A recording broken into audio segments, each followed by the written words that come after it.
Assalamualaikum warahmatullahi wabarakatuh.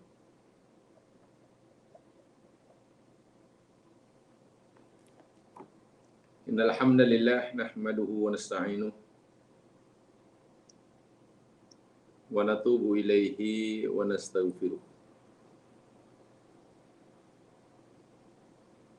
Wa na'udzu billahi min syururi anfusina wa min sayyiati a'malina. May yahdihillahu fala mudilla lahu wa may yudlil fala hadiya lahu.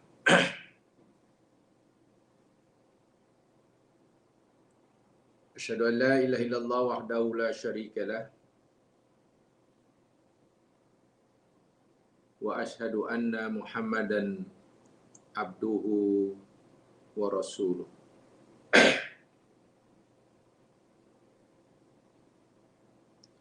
Allahumma salli ala Muhammad wa ala ali Muhammad.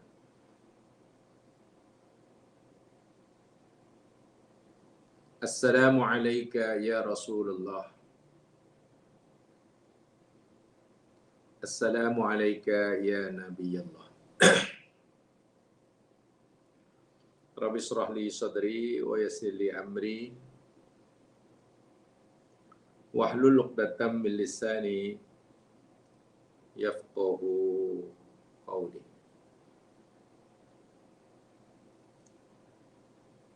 Amin ya rabbal alamin.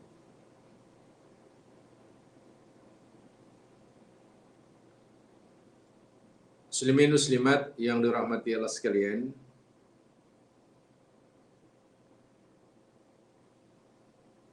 alhamdulillah kita dapat bersua semula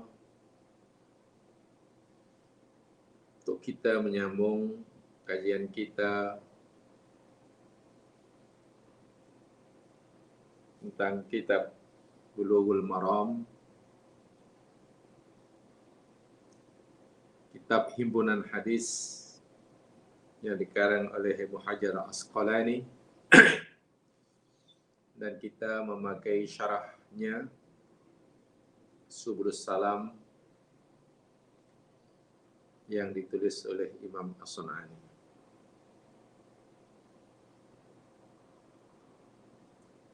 Kita masih bincangkan sama kaitan dengan hadis-hadis akhlak, budi pekerti, ihsan, yang lebih berkaitan dengan masalah hati. Bagaimana cara kita membersihkan hati daripada sifat-sifat yang keji.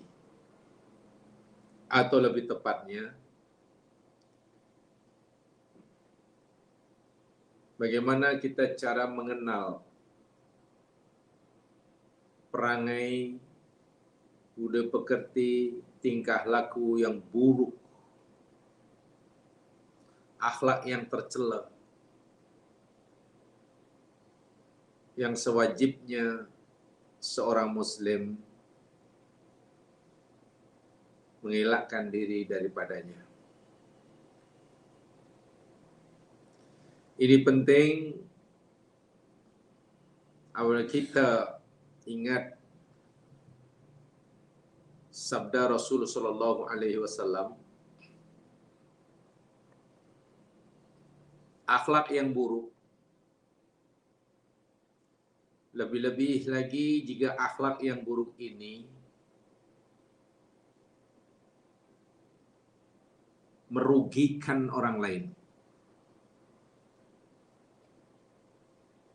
menzalimi orang lain, menyebabkan orang lain kehilangan haknya. Sama ada hak untuk hidup, hak terhadap harta, hak untuk membela harga diri, dan lain sebagainya. akhlak-akhlak yang buruk ini boleh memufliskan ahli ibadah. Saya ulangi, akhlak-akhlak yang buruk, perangai-perangai yang keji,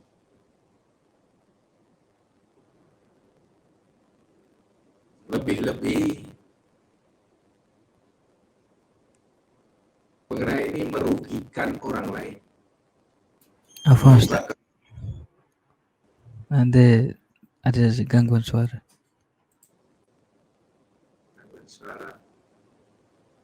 Ustaz boleh coba refresh Ustaz.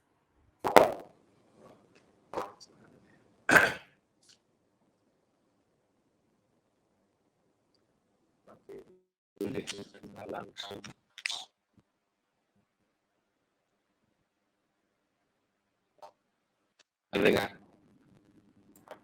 Masih lagi Ustaz. Masih lagi.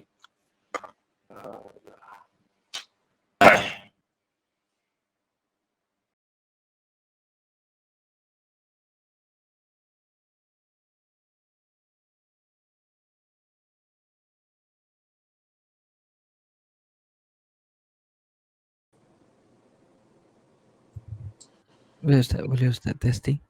Halo, Rigo. Oke, Waalaikumsalam warahmatullahi wabarakatuh. Ustaz, ada oke dah Ustaz. Boleh. Apa ya? Baik, yang sekalian. Saya ulangi sekali, saya tegaskan. Akhlak yang buruk, perangai yang keji, yang boleh merugikan orang lain, menyebabkan orang lain hilang haknya, tercemar harga dirinya, dan lain sebagainya, boleh memufliskan ahli ibadah. Bahaya tak bahaya? Ahli ibadah, maknanya ibadahnya hebat, amal solehnya banyak. Solat jangan tanyalah, wirid panjang, puasa istiqomah. Tapi boleh muflis di akhirat jika dia mempunyai akhlak yang buruk, yang merugikan orang lain. Karena pihak yang dirugikan di akhirat oleh Allah Subhanahu wa taala akan diberi peluang untuk menuntut bela. Menuntut bela. Di akhirat tidak ada dinar, tidak ada dirham, Nabi kata. Yang ada hanya amal baik dan amal buruk, pahala dan dosa. Maka cara Allah mengadilinya, ahli ibadah yang berakhlak keji ini diambil kebaikannya, diberikan kepada mereka yang menuntut bela, karena di dunia dahulu dirugikan olehnya. Begitu seterusnya. Jika pahala si ahli ibadah ini telah habis, sementara orang yang menuntut bela, yang dahulu di dunia dirugikan olehnya, teraniaya karenanya, menderita karenanya, masih ramai yang menuntutnya. Dosa, keburukan orang yang menuntut ini diambil oleh Allah, lalu diberikan kepada ahli ibadah yang sudah tidak punya pahala lagi. Pahala banyak jadi habis, sementara keburukannya bertambah bagi menebus kesalahan yang dilakukan, dan kesalahan itu pula, Masya Allah, semuanya berkaitan dengan akhlak yang buruk. Masawi'ul akhlak. Yang di dalam hadis Muslim, semua tahu daripada Abu Hurairah, dahulu pernah mencerca orang itu, mencela orang itu, menghina orang itu, merampas hak orang itu, menipu orang itu. Semuanya dengan akhlak hablum minan nas. Jika ahli ibadah yang jumpa Allah banyak pahala, itu pun boleh muflis. Bagaimana pula jika orang itu tidak punya amal ibadah, tidak membawa pahala, sementara terlalu ramai orang yang menderita, teraniaya karenanya semasa hidup di dunia. Sebab itulah ditekankan lagi sekali, bicara tentang akhlak, hadis-hadis tentang akhlak dan budi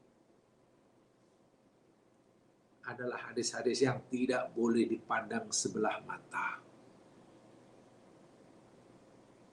Hadis Anda diberi tumpuan lebih. Bukan mana hadis tentang ibadah kita boleh abaikan. Bukan begitu. Iman perlu dijaga. Amal ibadah perlu dijaga. Tetapi ia boleh, pelakunya boleh rugi. Pahala amal ibadahnya boleh lenyap jika ia berperangai buruk, punya akhlak yang buruk. Jamaah sekalian, mari kita teruskan sedikit kajian hadis ini, kaitan akhlak ini.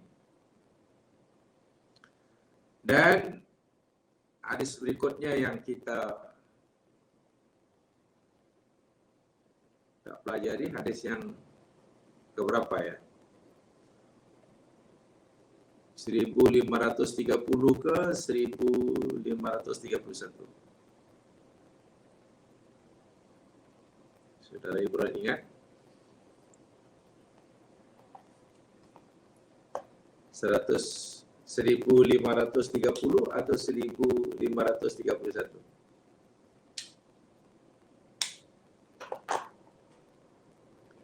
Hadis daripada Abu Darda.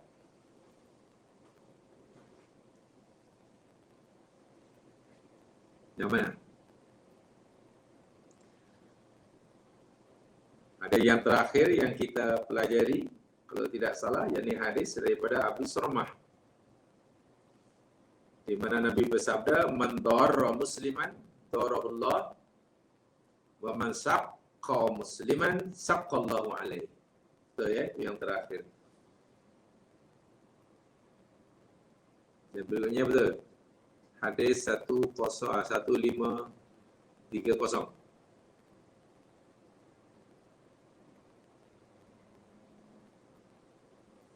Betul ya? Dari Ibrahim, ingat?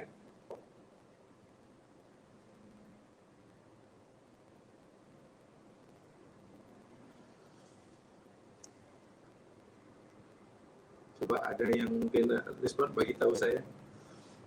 Sebab kita tidak perlu mengulangi apa yang sudah terlupa ya. 1531. Oh, terima kasih. Aslina Uthman. Baik, sekarang hadis 1531.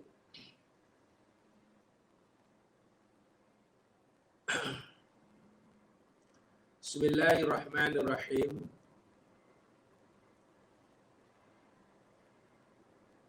An Abdullah bin Mas'ud radhiyallahu anhu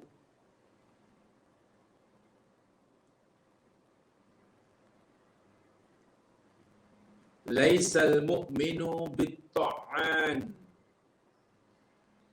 walal la'an walal fahish walal badhi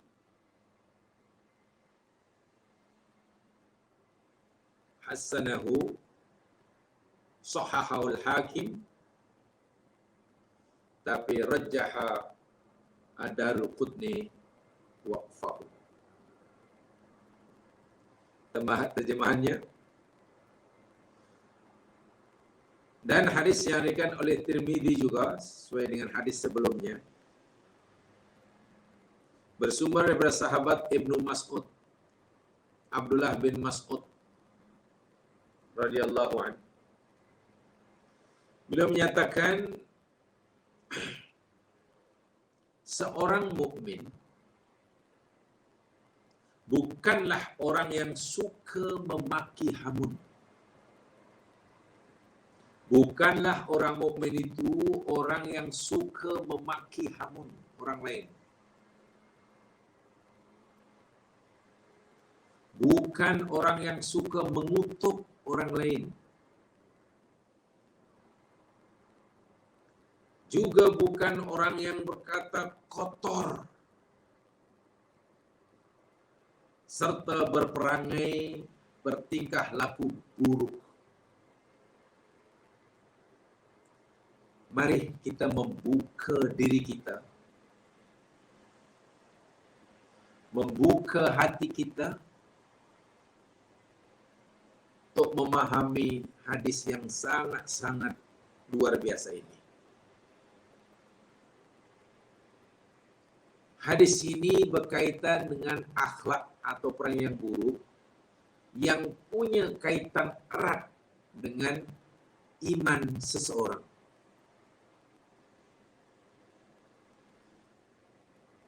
Nabi memulakannya laisal mu'min. Bukanlah seorang mukmin itu. Walaupun mungkin ulama hadis berbeza dalam memahaminya. Ada yang memahami keimanan seorang mukmin itu tidak sempurna. Itu makna yang mungkin biasa kita dengar.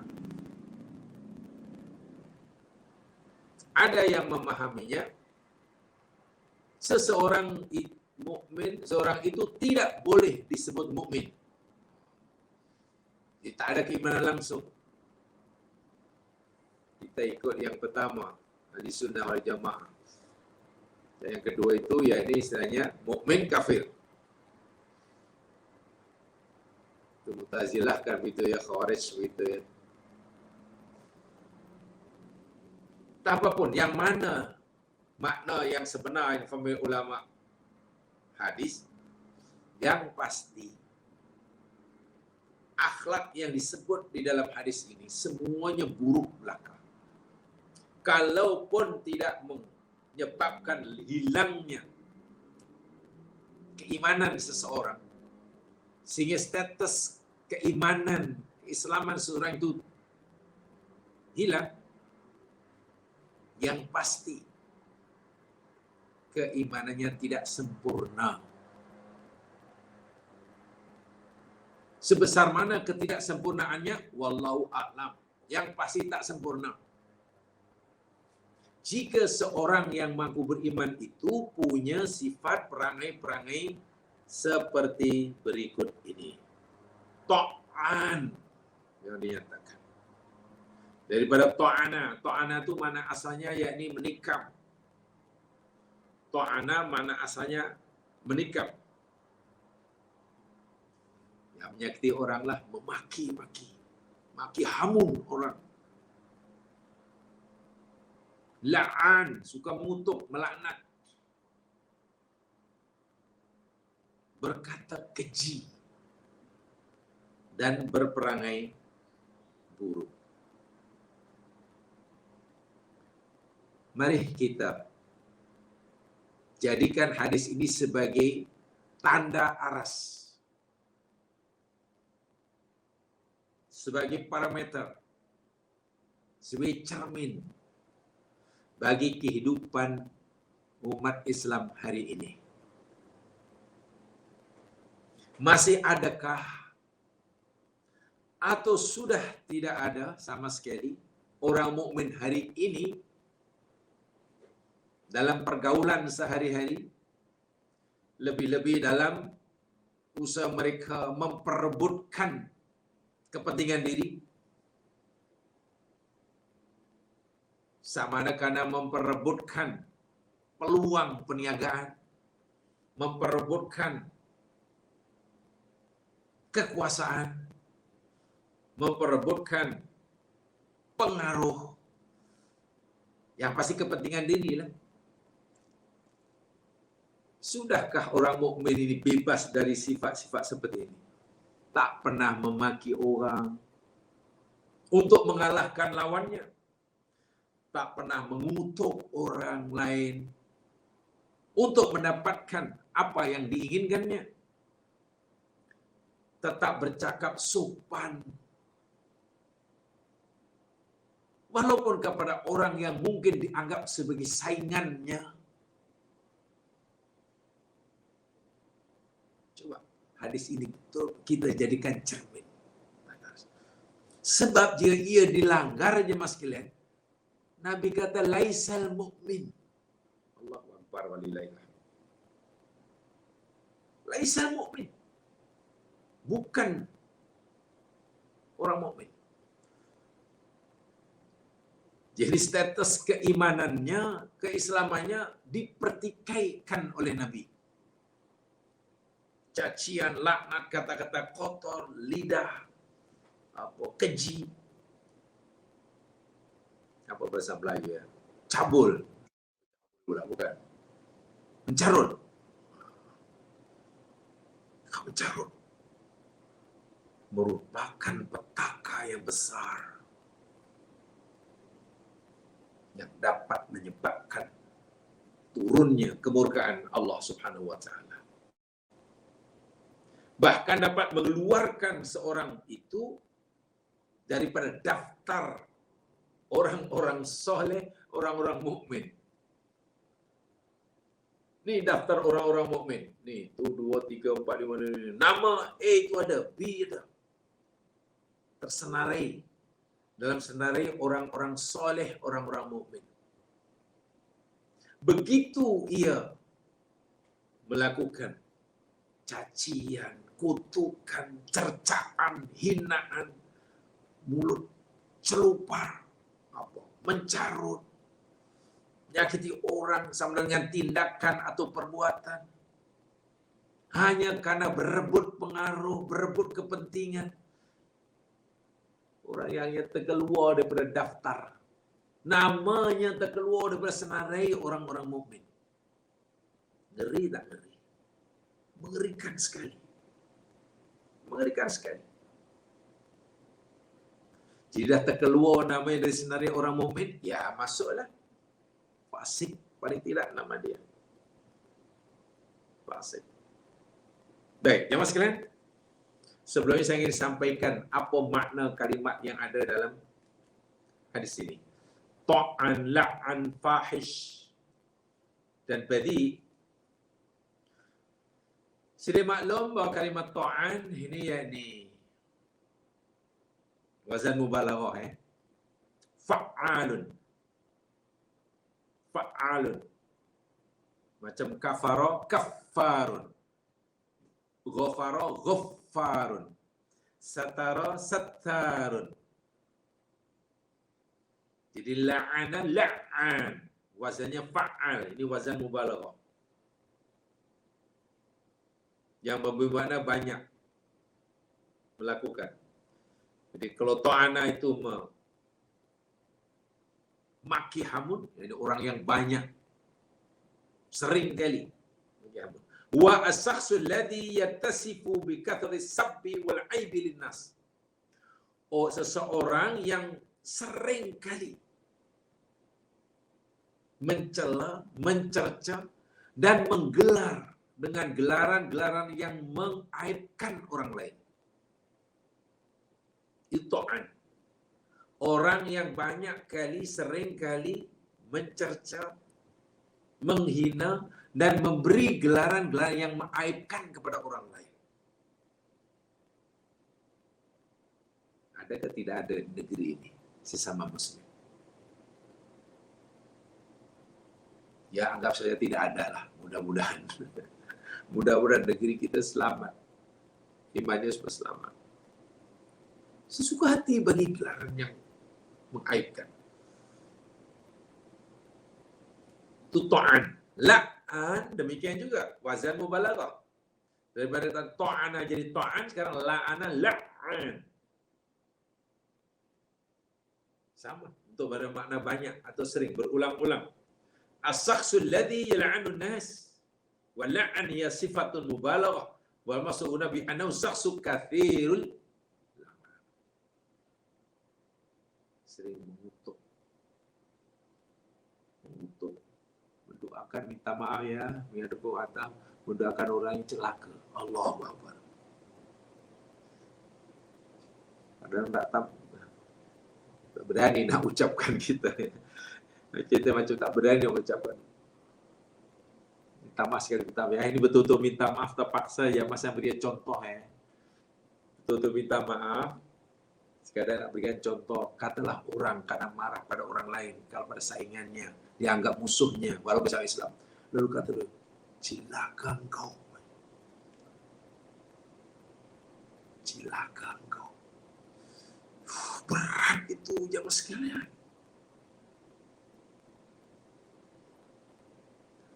Tadi, mulut yang keluar kotor dia. Atau menggunakan, oh dengan bapak engkau. Tuh bapak engkau. Apa hanya lah cakap macam tu. Hadis ini menceritakan pada kita perkara-perkara yang haram di sisi agama.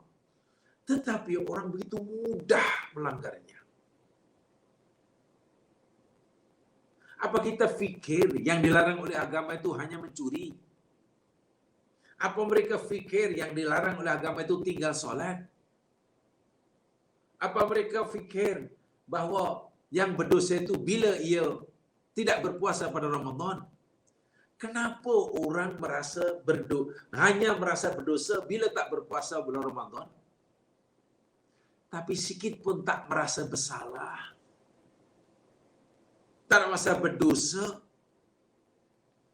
Bagi gelaran orang tak baik dengan mencelak-celakakan orang lain dengan waliyadzubillah. Orang tidak berpuasa Ramadan berdosa. Betul, berdosa. Dosanya pada Allah. Mohon ampunnya pada Allah. Orang mencerca orang lain, memberi gelaran tidak baik orang lain, melaknat orang lain. Yang saya katakan dengan ucapan yang kasar tadi. Dosa. Tapi tahu kesannya. Sudah kan hadis yang telah kita sampaikan di mukadimah tadi. Dosa karena melaknat orang lain itu boleh memufliskan dia. Ya, memufliskan dia jika dia tidak minta ampun. So berat. Tapi sekarang macam, ya, apalagi tengok. Harap-harap tidak. Harap-harap tidak. Sehari dua ini mungkin akan bermula lah kempen sana sini. Tolong ya, kita jangan terikut-ikut. Bukan terikut-ikut kempen, maksudnya bukan terikut-ikut budaya yang kurang baik, jangan diikuti. Dari siapapun datangnya. Dari siapapun datang. Fahish sudah jelas. As-sakhsul ladzi ya'ti bil qawli aw fil fi'li. Seseorang yang buruk ucapannya ke perangai atau perbuatannya, itu fahish. Dan badi ini kaidah bil bada'ah al-kalam al-qabih wa bidlis. Ucapan mencarut. Ucapan yang keluar daripadanya yakni tidak baik. Laisal mu'min. Mungkin laisal mu'min al-kamil fil iman, mungkin tidak sempurna iman seorang itu, boleh jadi. Dan itu yang banyak dipahami oleh ulama-ulama kita.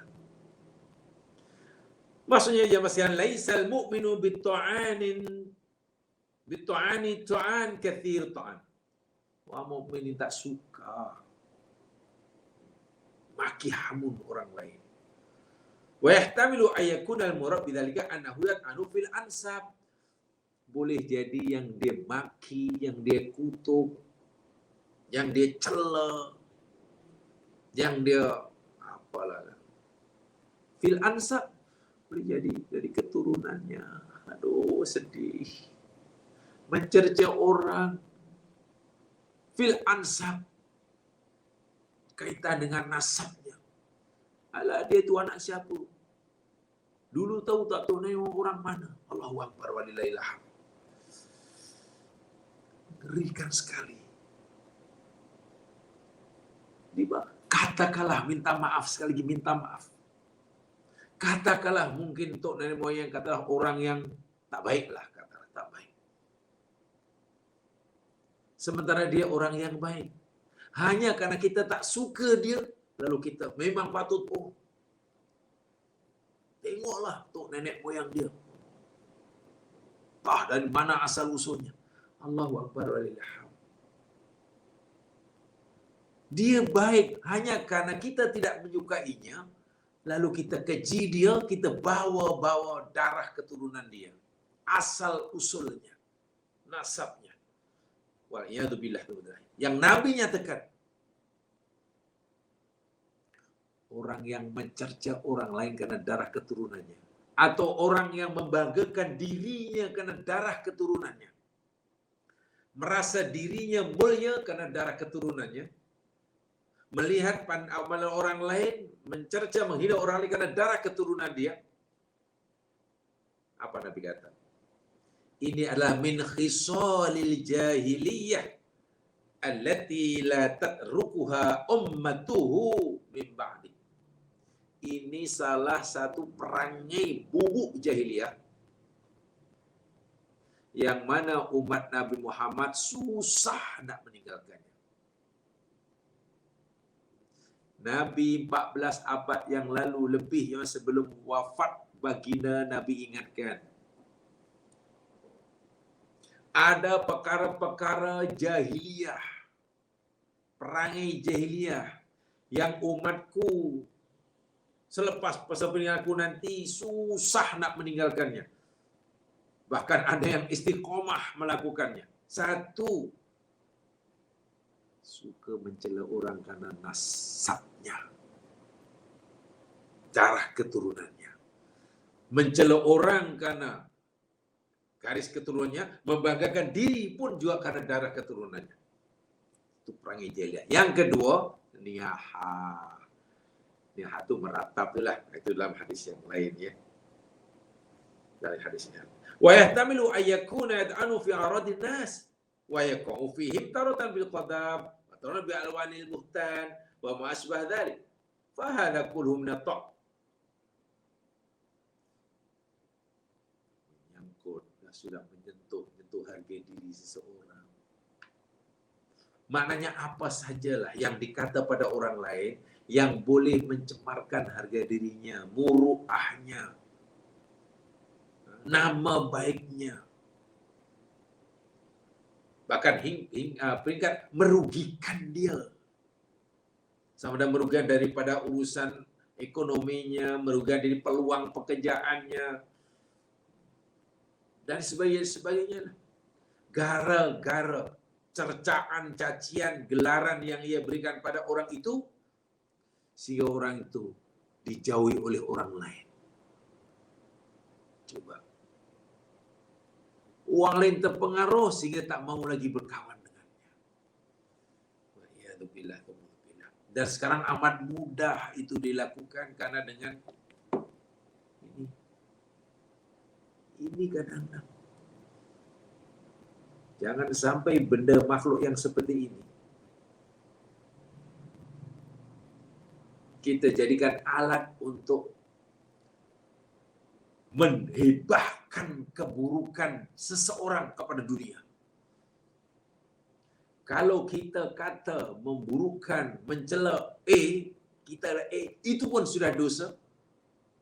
Kita sudah dosa memburukan, mengkeji, memaki hamun pada sudah dosa. Jika maki hamun kita, cercaan kita, gelar buruk kita sampaikan mulai ini. Siapa yang mengetahui? Berapa orang yang tahu? Puluhan, ratusan, ribuan. Kalau kita pergi gelaran yang tahu pada A, terus terang berhadapan A aja yang tahu. Orang yang tak tahu. Tapi coba kalau gunakan ini. Seakan-akan kita memberitahu seluruh dunia, jangan dekati orang ini. Orang ini buruk, orang ini. Tak tertanggung dosa kita zaman dengan ini. Ini benar makhluk yang paling mudah membolehkan orang dapat dosa banyak, tapi juga mudah untuk digunakan bagi mendapatkan pahala yang banyak. Wa'iyadzubillah, tu'udzubillah. Wa yadkhulu fihi al-ta'n fil ansab dukhulan awliyan alaysa mu'min ta'an fa idza dzakara indahu fulan qala fulan fi kadza fulan ma fi khair atau fulan aslu min kadza wajhu ila kadza wa fi nasabi kadza. Di segi sarahnya ya, tadi sudah sebutkan. Termasuklah mencela nasab tu, jadi suka mempertikaikan nasab orang, asal usul orang itu. Memang patutlah dia tu keji, memang darah keturunan orang tak. Allahu Akbar, walilham, jangan. Dia tu memang pembohong. Yang kadang-kadang ya masa minta maaf, orang sanggup mengkeji orang, menuduh orang lain pembohong, memberi gelar orang lain macam-macam lah. Boleh jadi hanya karena dia tak suka orang itu. Itu saja. Hanya karena dia tak suka pada orang itu dianggap lawan, kan, dianggap merugikan, dianggap saingan dia. Kan? Hatta orang yang adil pun kita kata zalim. Dia jujur pun kita kata pembohong. Dia orang yang baik pun kita kata buruk. Hanya kerana kita tak suka. Wa'iyadzubillah. Orang Arab kata,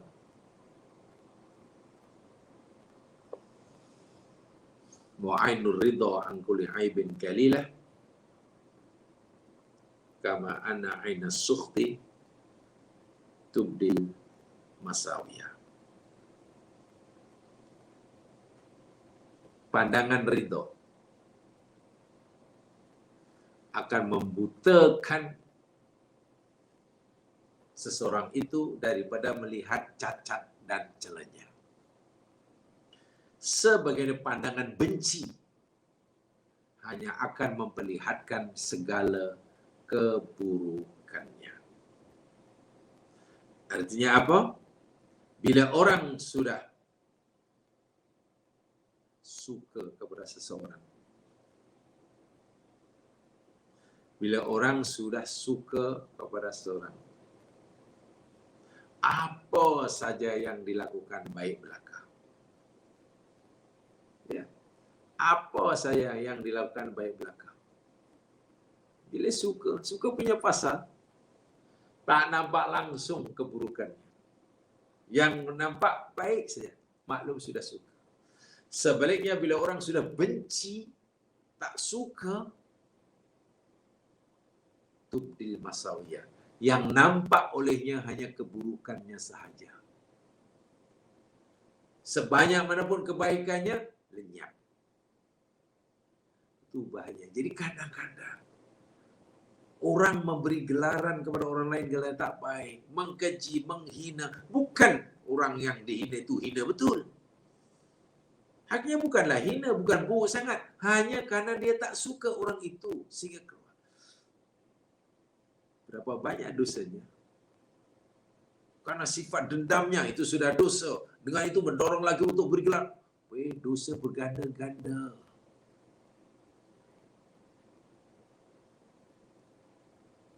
Karena ia melanggar Al-Quran. Quran kata sebenci apapun kita pada orang lain, seberapa besar sekalipun perasaan tak suka kita kepada orang lain, Allah masih wajibkan kita berlaku adil kepada orang itu. Beladil maknanya, ya tetaplah menjaga kehormatannya. Kebaikannya kita akui. Lihat firman Allah Subhanahu wa taala jemaah sekalian di dalam Al-Qur'an surah Al-Maidah surah yang kelima ayat yang ke-8. Tolong rujuk. Al-Maidah surah kelima ayat yang ke-8. A'udzu billahi minasy syaithanir rajim.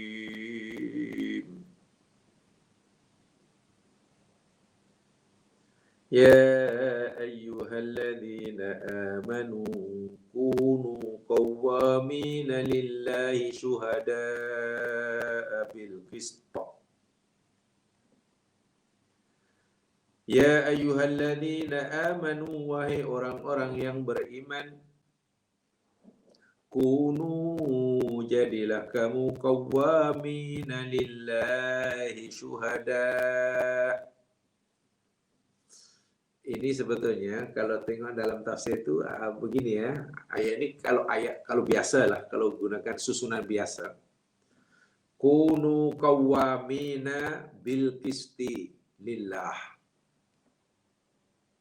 Kunu qawwamina bil qisti lillah. Kemudian kunu syuhada'a bil qist. Jadi ada dua. Pertama, jadilah kamu orang-orang yang menegakkan keadilan kerana Allah. Ada dua perintah nih. Perintah pertama, wahai orang yang beriman, jadilah kamu orang-orang yang menegakkan keadilan semata-mata karena Allah. Bukan atas kepentingan sendiri. Kerana Allah. Orang itu baik, ya kita kata baik, walaupun mungkin kita tak setuju dengannya. Orang itu tak baik, ya kita kata, ya dia tak baik, walaupun kita mungkin sangat menyukainya. Tegakkan dia. Yang kedua, jadilah kamu saksi-saksi yang adil kerana Allah. Jadi ada dua.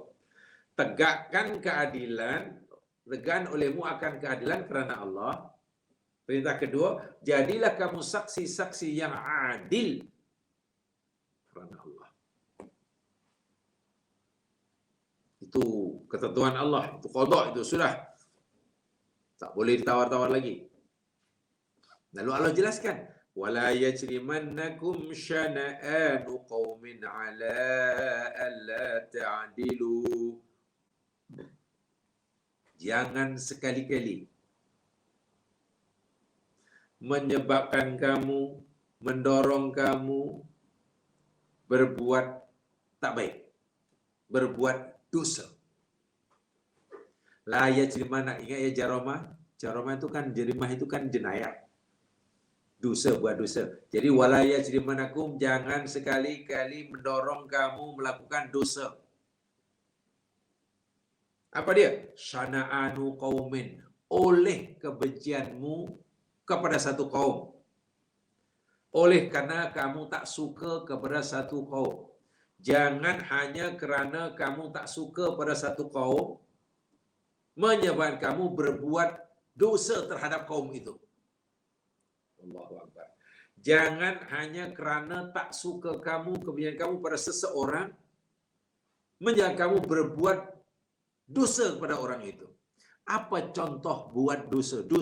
Apa contoh dosa yang dilakukan oleh seseorang yang tidak menyukai satu kaum? Ala alla ta'dilu. Kamu tidak berlaku adil. Tak berlaku adil itu dosa. Hanya kerana tidak suka kepada seseorang, lalu kita tak mampu berlaku adil. Orang itu kata 2 campur 2 berapa? 4, dia kata. 2 campur 2, 4. Karena kita tak suka dia, bohong dia. Mana 2 campur 2, 4? Kita nafikan kebaikannya. Kita tak berlaku adil. Dia baik, kita katakan baiklah. Dia kata betul, kita kata betul. Kita berusaha bermati-matian untuk meyakinkan orang lain supaya orang lain punya keyakinan, beranggapan seperti kita terhadap orang itu. Kalau kita menganggap orang itu pembohong, lalu kita kempenkan pada seluruh orang supaya orang pun punya persepsi, berkeyakinan bahwa dia bohong seperti kita. Mana ini orangnya baik? Ini yang Allah nyatakan. Seringkali sebenarnya orang yang suka melaknat, mengutuk, berlaku tak adil, mencaci, memaki hamun, bergelaran yang tidak baik pada orang lain, bukan karena orang itu tidak baik. Bukan karena orang jadi mangsanya itu patut diberi gelar seperti itu. Tapi boleh jadi karena si pencerca, si pemaki, si orang yang suka cakap mencau pada orang lain itu karena penyakit yang ada dalam dirinya. Contoh penyakit yang ada di itu yakni rasa tak suka itulah. Sanaan. Tidak mudah. Kan memang biasanya begitu. Bila orang kita tak suka, semuanya salah. Yang dilakukan oleh orang tersebut semuanya salah. Yang baik pun disalah-salahkan. Bahkan diberi gelar. Makin besar kebenciannya, makin besar perasaan tak sukanya, makinlah. Allah kata jangan.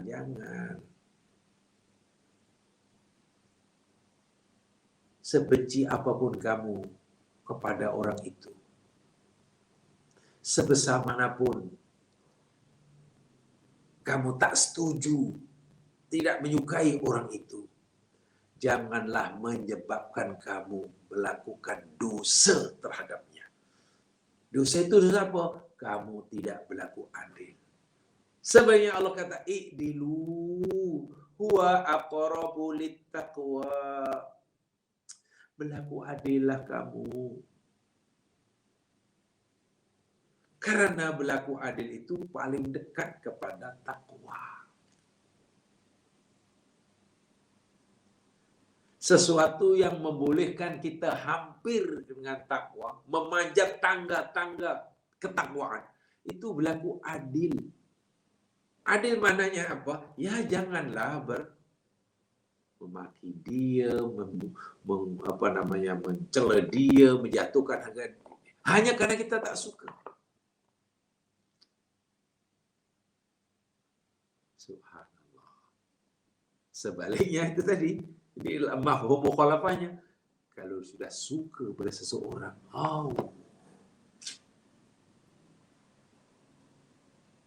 semua baik belaka. Buat salah pun baik dibenarkan juga. Suka punya pasal. Inilah yang sering kali yang sikap yang dianggap remeh oleh setengah kita, tapi sering kali menjerumuskan kita ke jalan yang tidak diridhoi Allah tanpa disedari. Tanpa ia sedari. Berat kan? Jadi kalau kita bicara tentang takwa, sebenarnya panjang zaman pertama adil. Adil itu boleh dekat dengan takwa. Bila takwa itu boleh dalam Quran dijanjikan Allah akan beri kemakmuran kepada ini.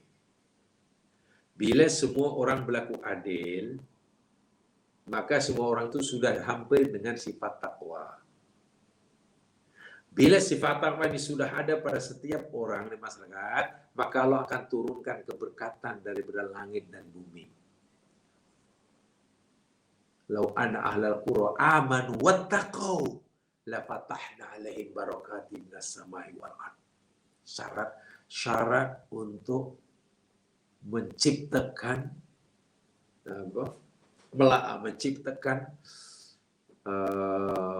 kebahagiaan, kemakmuran negara, keberkatan langit turun melimpah-limpah, keberkatan bumi keluar melimpah-limpah, sehingga penghuni negara itu, rakyat itu makmur, subur makmur, baldatun thayyibah,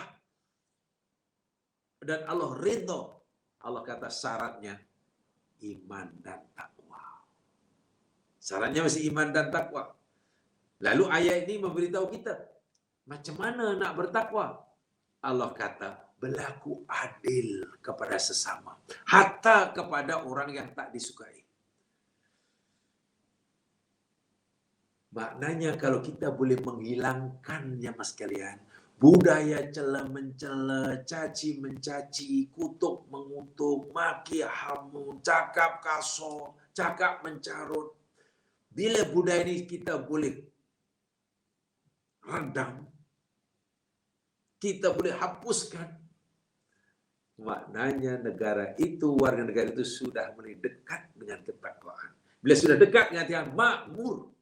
Ini jaminan Allah.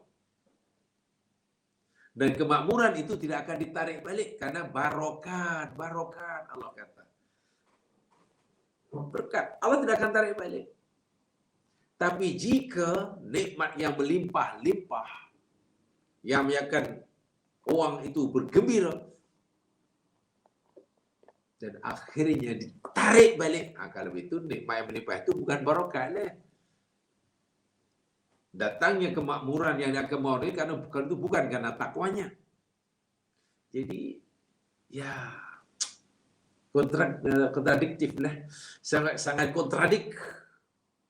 Kita ingin kemakmuran berterusan, tapi pada masa sama kita sedang membudayakan sesuatu yang boleh menghilangkan kemakmuran itu sendiri. Kita ingin makmur dan berkekalan, pada masanya kita membudayakan sesuatu yang boleh menghancurkan kemakmuran itu sendiri. Apa yang boleh menghancurkan kemakmuran hidup menurut Al-Quran? Adil. Atau dalam bahasa yang mudah berdasarkan hadis ini, kita tidak meninggalkan apa yang Nabi sebutkan dalam hadis ini. Budaya kutuk mengutuk, caci mencaci, maki hamu, cakap kasar, mencarut, melaknat orang. Dah jadi macam budaya harian. Sedangkan kita inginkan kemakmuran. Macam mana? Jika kemakmuran itu telah kita rasai pun, kemakmuran itu akan dicabut oleh Allah jika budaya ini diteruskan. Apatah lagi kemakmuran belum terwujud. Kita masih berusaha mengusahakannya untuk mewujudkannya. Sementara budaya yang buruk ini dikekalkan. Ya, itu ibaratnya macam mana ya? Wallahu a'lam. Itu analisa agama. Itu kata Nabi. Bukan teori ya, itu bukan teori. Jadi orang Islam sepatutnya, kalau orang Islam sendiri membudayakannya, macam mana orang bukan Islam? Yalah, kalau orang bukan Islam katalah tidak mentaati ajaran Nabi ini, ya maklumlah dia kan non-Muslim. Tapi kalau orang Islam sendiri melanggar apa yang dikatakan oleh Nabi, ya wallahu alam lah. Jadi sebab itulah yang saya selalu sebutkan, ingat kau saya sendiri. Bila kita menyeru kepada seluruh umat Islam, mari kita kembali kepada agama Allah. Mari kita kembali pada Al-Quran dan Sunnah Nabi itu. Seruan yang sangat bagus, yang baik, yang patut kita lakukan di mana-mana. Tapi tidaklah seruan yang menyeluruh, yang bertanggungjawab. Jangan diabaikan. Bila kita menyeru orang supaya kembali pada Quran hadis, ikut sunnah, termasuklah sunnah yang seperti inilah. Karena ini basic ya mas sekalian. Bayangkan ya, saya contoh tadi, saya ulangi. Jika negara yang sudah makmur, istilahnya, serba berkecukupan, Allah limpahkan bermacam-macam kemudahan, itu pun boleh runtuh suatu hari bila budaya ketidakadilan. Kalau istilah Al-Quran, ketidakadilan lah. Allah suruh adil, maknanya ketidakadilan. Lawannya. Ketidakadilan, saling menyakiti, saling mencantas satu sama lain, saling menyimpan dendam kesumat sama satu lain, saling menjatuhkan. Ya jangan haraplah kemakmuran akan berkalan, akan jatuh. Apatah lagi kita ingin berusaha mewujudkan kemakmuran, tapi awal-awal kita sudah membudayakan cantas-mencantas, caci-mencaci, siku-menyiku istilahnya. Saling siku kanan, siku kiri. Yang penting aku dapat. Jangan cara apa sekalipun. Yang penting aku senang. Tak peduli orang lain. Ya, mana boleh begitu. Ya, tahu. Kita memang disuruh oleh, tidak salah kita berjaya. Sila berjaya. Tidak salah kita kaya. Sila. Sila jadi kaya. Tapi janganlah dalam usaha kita berusaha jadi orang kaya dengan cara memiskinkan orang. Itu yang dosa.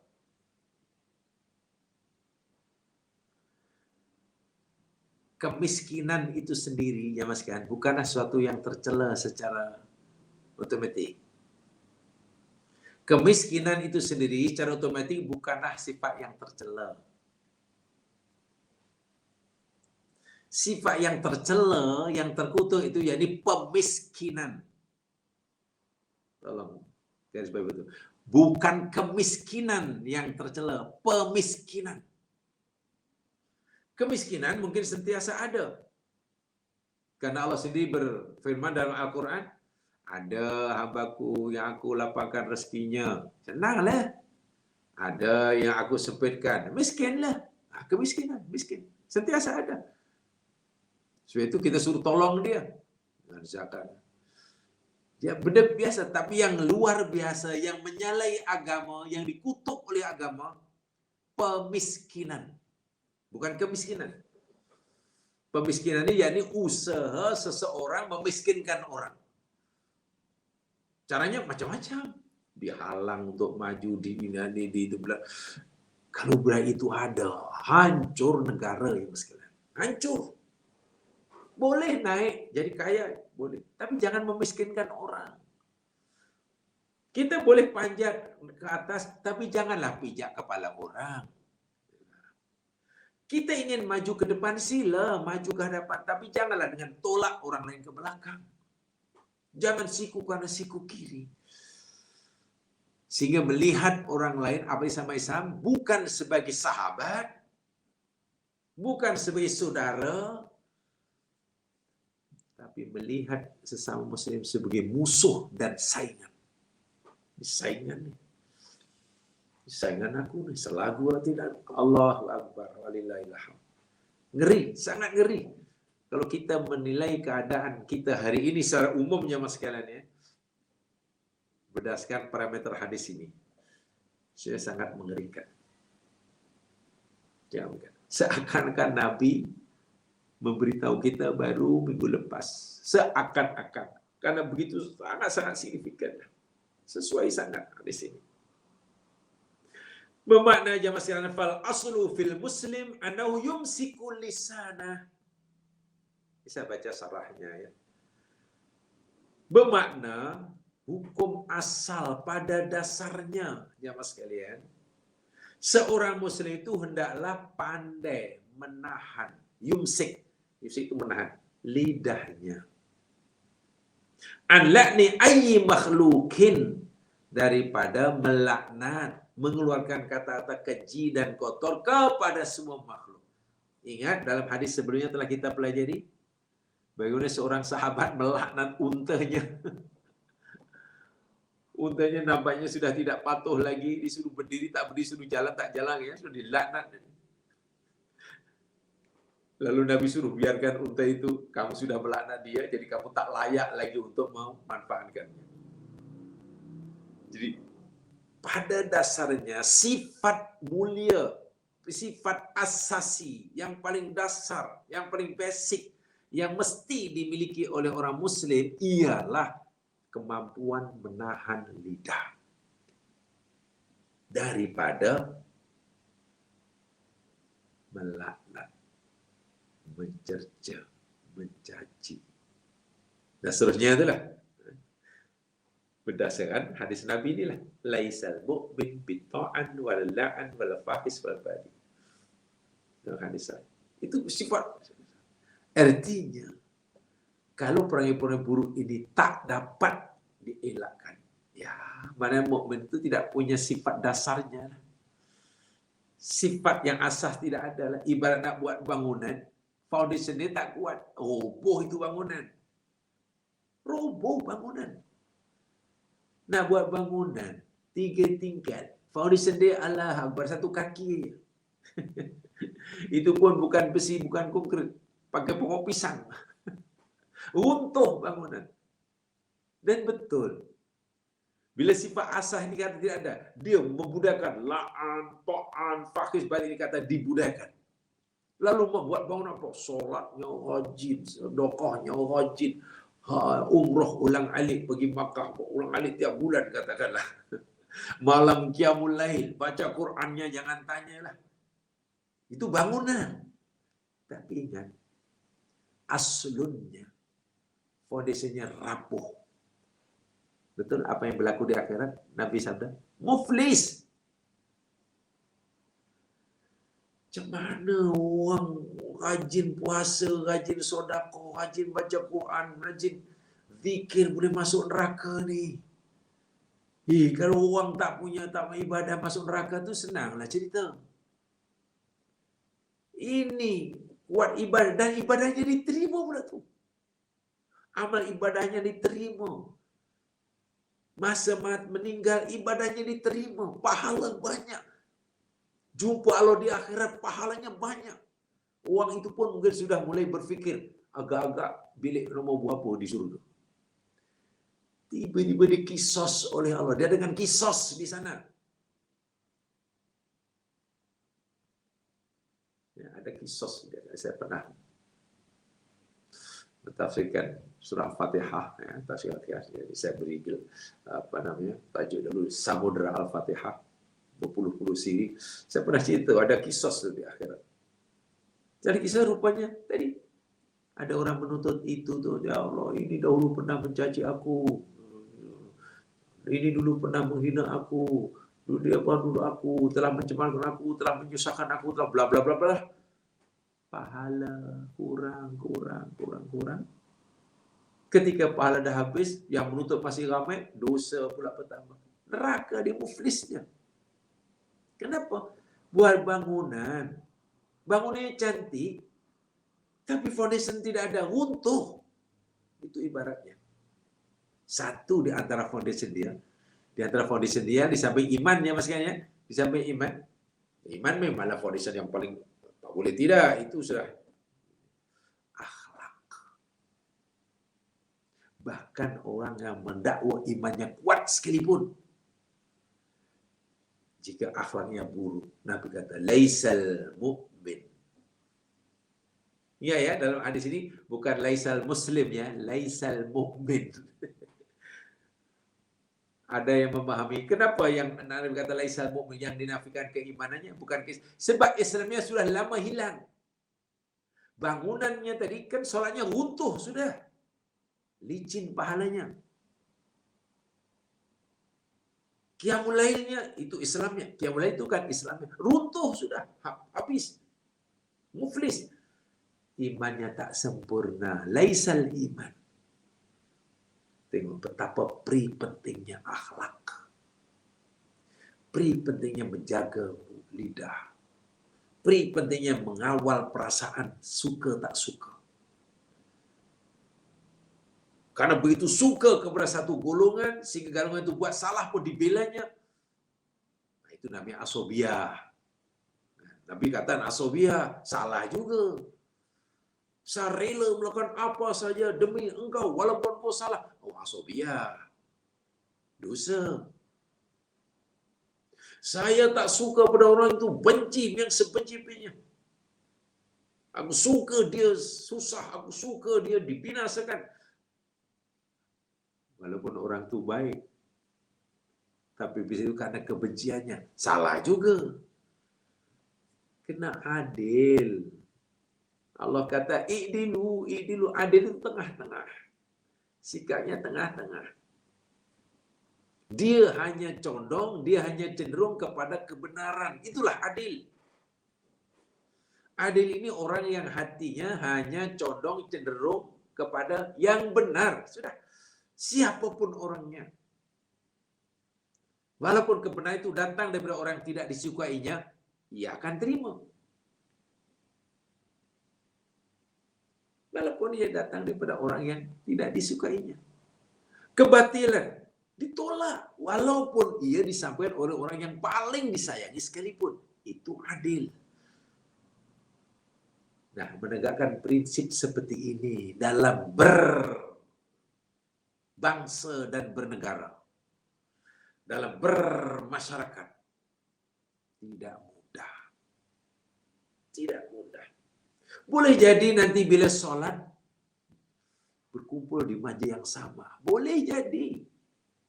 Sholatnya di masjid yang sama. Ya. Bahkan softnya lurus, rapat. ABCD mungkin softnya satu soft. Takbirnya serentak, pas saya ikut Pak Imam. Gerakannya cantik. Allah, ruku, tidak, sujud, salam. Bacaan sama. Menghadap kiblat sama. Boleh jadi macam. Tapi jangan-jangan habis sholat bercerai-berai. Coba apa yang ada dalam hidup. Minta maaf ya Mas kan. Kalaulah kita hanya mampu bersatu padu dan nampak kelihatan sama hanya semasa sholat, karena gerakannya sama, tempatnya sama, baca sama. Kalau kita hanya nampak bersatu padu semasa kita puasa Ramadan, semua puasa siang hari, tarawih sama-sama. Kalaulah kita hanya nampak bersatu padu semasa menunaikan fardu haji, tapi hakikatnya kita bercerai-berai, minta maaf saja. Sebenarnya sifat itu bukan sifat orang mukmin. Bukan. Kalau ikut Al-Quran itu sifat ahli kitab, khasnya Yahudi. Mari kita tunjukkan ayatnya. Coba jamaah lihat surah Al-Hasyr. Surah 59.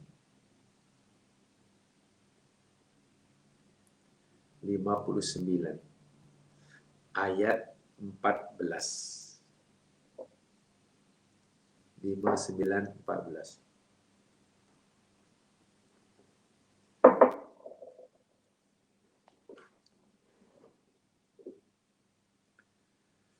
Ini penting ya jemaah sekalian.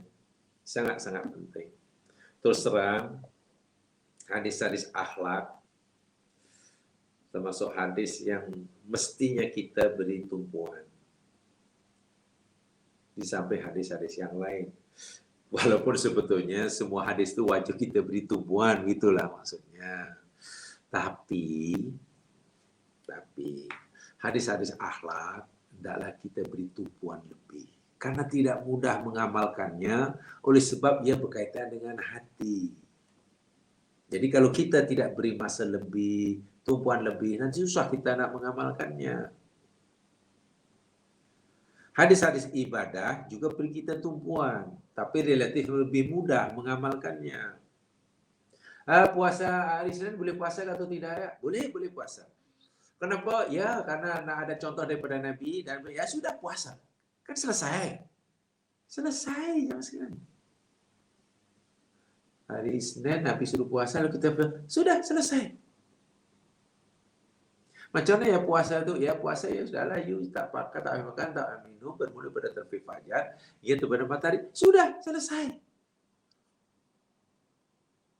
Tapi ada tak sembahyang lepas isyak ke? Ada, sembahyang sunat lah. Macam sembahyang sunat itu macam ni. Masanya bila? Ya terpulanglah masanya. Mau dibuat semua tidur pun sila. Tidur dahulu baru bangun pun sila. Ya asal sebelum menjelang fajar sudahlah. Oh itu senang. Tapi jauhlah kalau hadis akhlak. Faham sudah, mengerti sudah. Balasannya sudah diketahui bila dilanggar pun sudah. Tapi maklum ini kerja hati. Baik, saya kembali ya. Kalau seseorang itu hanya nampak bersatu padu dari segi luaran. Contohnya kalau orang Islam hanya nampak bersatu padu ketika di masjid sholat berjamaah. tempatnya sama, rukuknya sama, sofnya sama, lurus, rapat, bacaan sama. Kalau orang Islam hanya nampak bersatu padu masa ibadah puasa Ramadan. Jika orang Islam hanya nampak bersatu padu semasa pergi haji, pakaian sama, wukuf di tempat yang sama, tajuk di tempat yang sama, bacaan pun sama, tak ada beza. Tawaf di tempat yang sama. Tapi jika hatinya saling tadi mencantas, hati bercerai-berai, karena masing-masing punya kepentingan, minta maaf sekali minta maaf. Kalaulah keadaan orang Islam seperti itu, sebetulnya orang yang hanya nampak bersatu padu di luaran, tapi hatinya bercerai-berai itu ikut Al-Quran, itu sifat orang Yahudi. Ini ayatnya. Ayat 14. Surah 59 Al-Hasyr. La yuqatilunakum jami'a. Ini sebenarnya ayat ini ada kaitan ayat sebelumnya ya, tapi saya baca yang ini saja. Mereka ahli kitab asnya Yahudi tidak memerangi kamu, tidak memusuhi kamu, wahai orang yang beriman jami'an, kesemuanya saya berjamaah. Wah, bergerilya tak adalah. Illa fi quram muhassanah, kecuali mereka itu kalau mereka pun hanya berada di kampung-kampung yang berdinding. Ya, kata orang mereka tak berani berhadapan bersemuka dengan kamu, tak berani. Di belakang tabir, belakang pagoh. Au min warai judur, belakang dinding. Itu pada zaman Nabi. Macam tu lah, dari kampung, dari luar. Suruh orang lain. Tak berani. Kalau bahasa kan apa ni? Panggil proksi ya. Panggil proksi. Orang Yahudi tak berani nak bareng kamu orang Islam. Suruh orang lain memerangi kamu, dia di belakang. Jadi banyak yang jadi kambing hitam, apa namanya kambing? Kuda tunggangannya. Itu sifat Yahudi. Pengecut sebenarnya. Dia selalu menggunakan proksi software. Sehingga hari ini Quran dah cerita. Ba'suhum bainahum syadid. Ini dia. Ini Allah yang beritahu, bukan hadis Nabi. Allah yang mencipta mereka beritahu kita. Ba'suhum, kesusahan mereka, kebencian mereka, bainahum, di antara mereka, syadidun. Jangan kamu fikir Yahudi ABCD yang nampaknya ramai ini bersatu padu, tak. Mereka ini punya gejolak dalaman yang sangat dahsyat. Mengalami gejolak faktor dalaman sangat dahsyat. Ba'suhum bainahum syadid. Mencantah karena berbeza kepentingan. Tahsabuhum jami'an.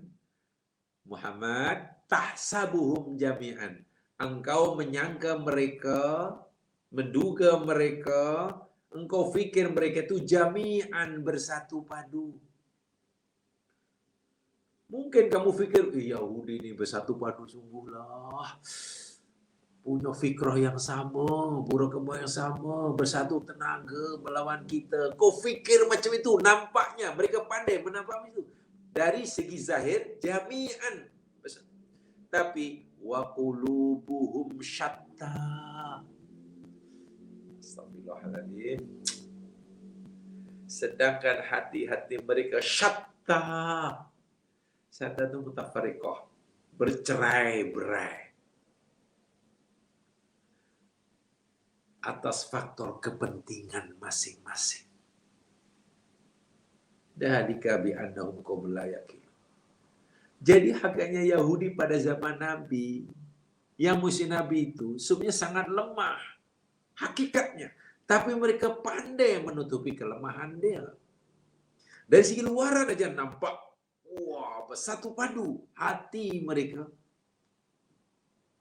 bercerai-berai, faktor dalaman, gejolak faktor dalamannya ke atas. Sekarang mungkin. Jadi mereka tak berani menghadapi umat Islam secara bersemuka. Suruh orang lain, ya proksi lah. Baik, ini cerita Yahudi. Tetapi ini ada dalam ayat Quran. Kita yang membacanya, kita yang mengkajinya. Sekarang, walaupun ayat ini cerita tentang perang Yahudi, mungkinkah, nah ini pertanyaan, mungkinkah ayat ini juga berlaku bagi orang mukmin? Atau juga sekaligus peringatan bagi orang mukmin? Ya tentu bukan mustahil lah. Situ, jangan-jangan, saya ulangi, jangan-jangan, saya tak kata pasti ya. Ya, kita husnudon aja lah ya mas sekalian ya. Kita husnudon aja lah. Baik-baik sangka aja lah.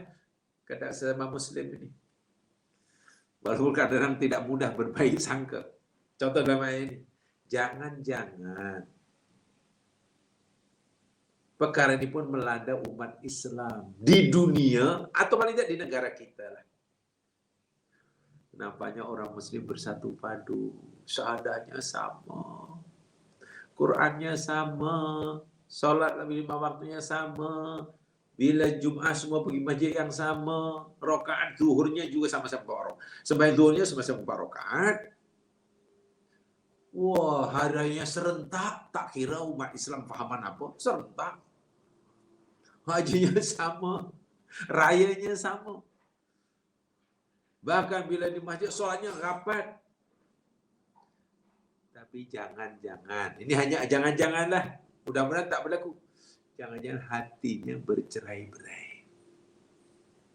Melihat saudara muslimnya yang walaupun tadi duduk di sop yang sama rapat, melihat kawan sebelah ini bukan kawannya. Ini musuhnya ini. Ini perlu disingkir. Perlu dicantas. Selagi ini masih ada, susah aku. Jangan hanya melihat lain sebagai musuh.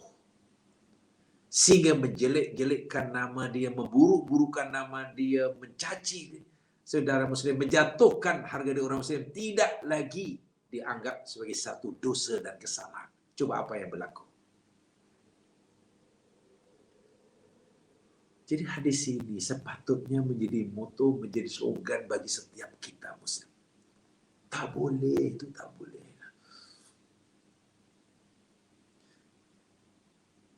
Seperti yang saya kata tadi, kalau orang tidak berpuasa Ramadan pun merasa bersalah, dan kita ambil tindakan, kita tangkap, karena tak puasa Ramadan, kita tangkap, lalu kita kalungkan cawan, dan kita arak di kampung. Malu itu. Bahkan orang yang melanggar hadis yang jelas seperti ini, tidak merasa bersalah. Walhal, kata pensyarahnya, sifat dasar yang mesti dimiliki oleh orang muslim.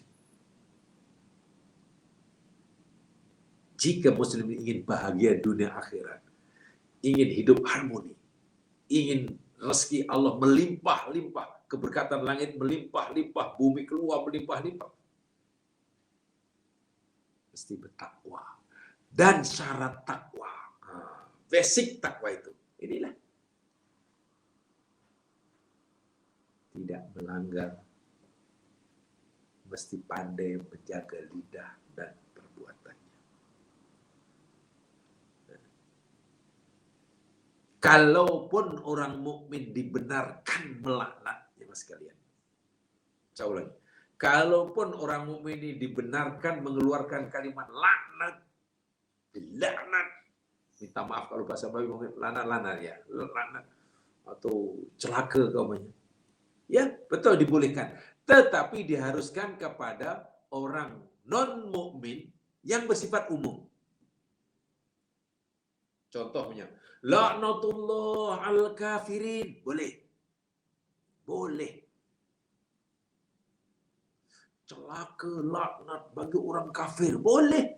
Karena Quran sekata. Melaknat Allah pada orang kafir. Boleh. Tapi jangan kita kata laknatullah ala perseorangan. Tidak boleh. Walaupun orang itu orang kafir dan masih hidup, kita tak boleh kata laknat Allah menimpa engkau. Celaka engkau. Tak boleh, tak boleh. Walaupun orang itu kafir dan masih hidup. Tapi kalau kita kata laknat Allah bagi orang kafir, boleh. Kenapa begitu ya? Ya, karena kita tidak tahu jamaah sekalian, orang yang hari ini kafir menjadi musuh Islam. Kita tak tahu barangkali nanti bila sudah hampir ajalnya, bila orang mukmin yang baik, bahkan matinya syahid, mana tahu? Ahli sihir Fir'aun itu kurang jahat apa semasa hayatnya? Kurang sesat apa semasa hidupnya? Menyembah Fir'aun, bermain sihir, melawan Nabi Musa. Wih, itu sesat-sesatnya tu. Tapi tengok, beberapa ketika sebelum tiba ajalnya, apa yang dilakukan? Menerima ajaran Musa dan mati demi membela, mempertahankan akidah barunya. Mati syahid.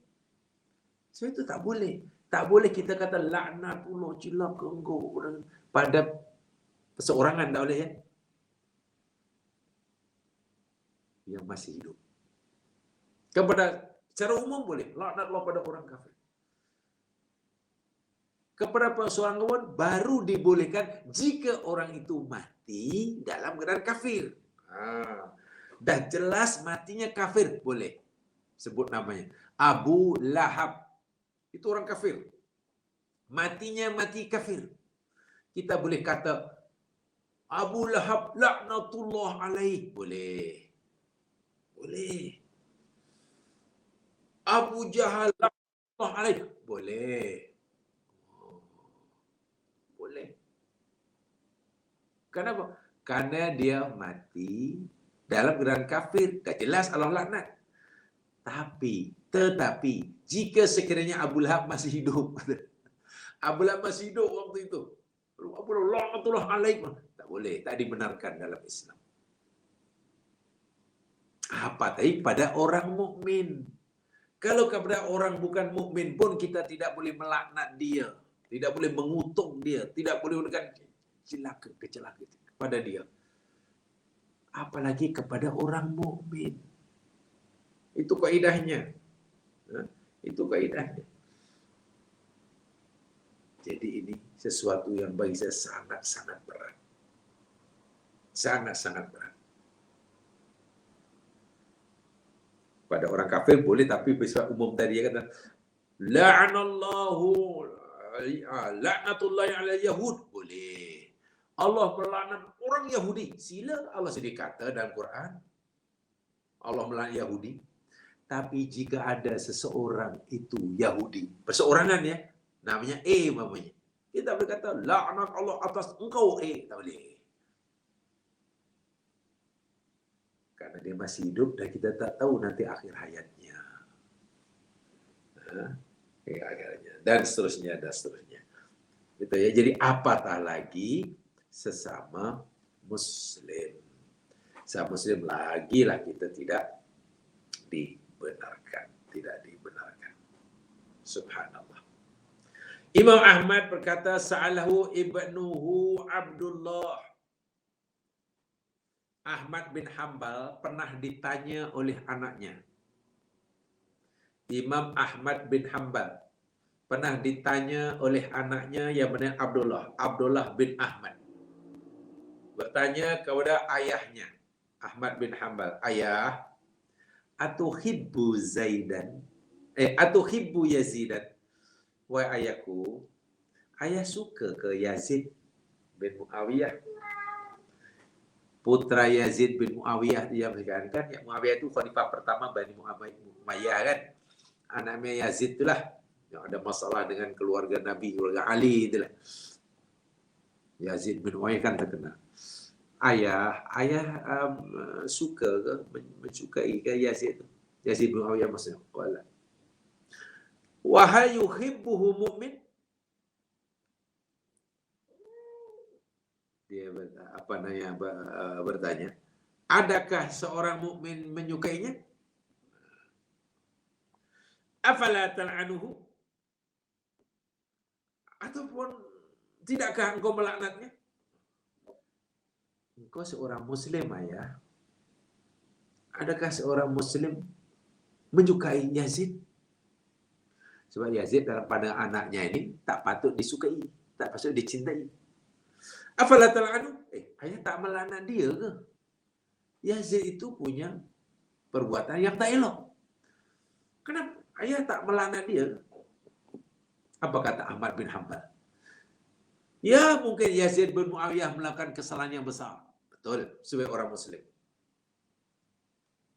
Ketika anaknya merasa pelik, kenapa ayah tak ikut melaknat dia? Kenapa ayah masih suka?